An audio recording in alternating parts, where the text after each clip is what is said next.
Yeah, that's Mike. He's bad, all right. And he said some pretty bad stuff to Prince that made him say he would never sing on a record with him. I like to be educated, but I'm so frustrated. Hey guys, let me take a quick second to highlight a few members who support the channel and give us the ability to keep the work going. If you too find value, please consider joining us. Hey guys, welcome back to the Music Mindset channel. I know you heard some things in the past, how Prince and Mike had a small little beef, but it was a little bit bigger than that. It's about a record that they were supposed to do together that never happened. And the reason why it never happened is what we're going to be talking about today on the Music Mindset channel. Man, this is a crazy story. It's kind of amazing and funny at the same time. And we're going to get right into that. So y'all hang around to the end. It's going to be a little fun because Prince wasn't having it.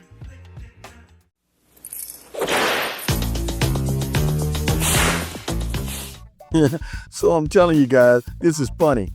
That Michael Jackson's iconic smash, Bad, yeah, that song was originally supposed to be a duet with Prince. Yeah, Prince. But it never happened. Want to know why? Well, this story has more attitude than both of their wardrobes combined. It was 1986. Michael Jackson is fresh off the Thriller explosion and looking to do it bigger. Not just better, badder.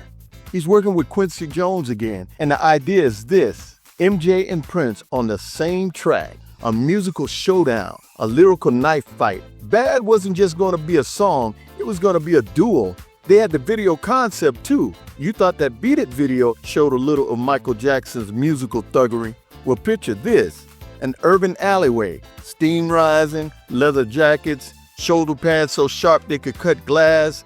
Two kings of pop standing toe-to-toe, trading verses like punches. Think West Side Story, but with moonwalks and shamones, plus purple heels and funky guitar licks. Your butt is mine.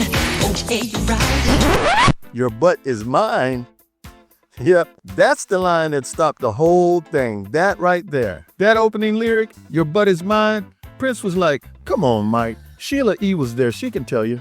So we get the song Bad from Michael, and we're here at Paisley, and Prince is like, wait a minute. He said, Michael wants me to sing this song with him, so he played it for us. He goes, your butt is mine. He said, what? Your butt is mine? Your butt is mine. Okay, you're right. And he just walked away. He said, So we went and we re-recorded Bad. It was so funky. It was so amazing. It was an incredible rendition of what it should have been. And then after we recorded it, we're like, oh my God, we can't wait for Michael to hear it. Then Prince went like this, record, and he erased the whole thing. Yeah, man. Prince thought the line was, let's just say, problematic. And he wasn't wrong. Your butt is mine. Your butt is mine. Your butt is mine. Your butt is mine. Your butt is mine. Your butt is mine. Your butt is mine. You run that video in your mind. The first line of that song is your butt is mine. Your butt is mine. Now I said, who gonna sing that to whom? Cause you sure ain't singing it to me. And I sure ain't singing it to you. So right there we got a problem. Prince told it straight. In fact, in later interviews, Quincy Jones even confirmed that this lyric was the hill that Prince was ready to moonwalk off of. It was no getting him to do it. And keeping it real, if you know Prince, he was also not about to be outshined, especially on somebody else's record. So this duet was scrapped. The video was retooled, and MJ went at it solo. The rest of the story is history. Yeah, man. Bad dropped in 1987 and quickly blew up to #1. The song was super hot, and the album became part of the holy trilogy of Michael's albums: Off the Wall, Thriller, and Bad.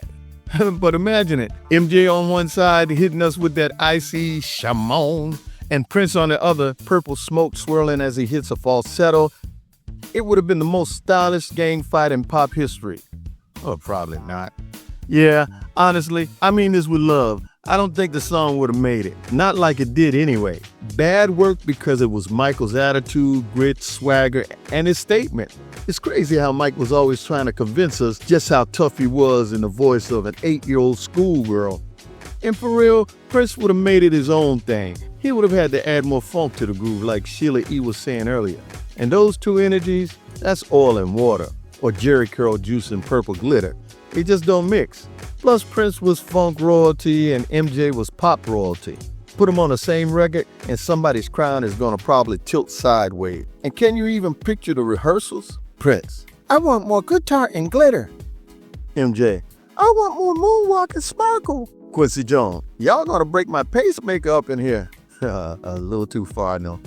Anyway, so yeah, the most iconic pop battle that never happened was over a butt lyric. A moment in music that could have changed history. But maybe, just maybe, we got exactly how it was meant to be. Michael did his thing and it became a thing. Bad. Yeah, that was a kind of silly and funny story. But that's what it was, man. Prince was like, man, you talking about your butt is mine. Nah, we're not going to do that today. And he probably had some ideas from some of the stuff he had seen in the media to say he didn't want to be associated with that.